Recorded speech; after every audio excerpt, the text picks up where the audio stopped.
কালসা বাবার মুখ অন্ধকার করে জ্ঞান দিতে আসে। ওরে বাবারে, ওরে বাবারে, শিক্ষিত, এমন শিক্ষিত বাড়ির মেয়ে, লিভিংয়ে থাকে, তারপরে আবার মুখ দেখাতে পারে না কালসাপ।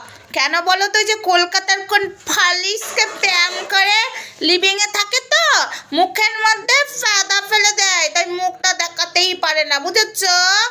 কালসাপের অবস্থা এটাই। আবার শিক্ষিত অশিক্ষিতর বিচার করতে বসেছে, পুরো সাইকো কোথাকার।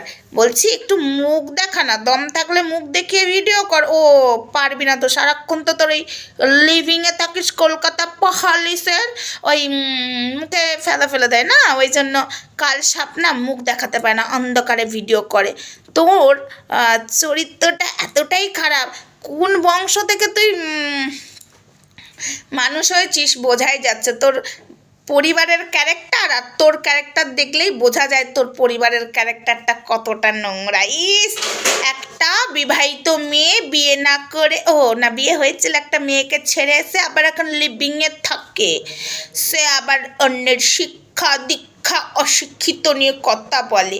মা গো মা, মরে যায়, আমি কখনো যাবো খুঁজেই পাই না।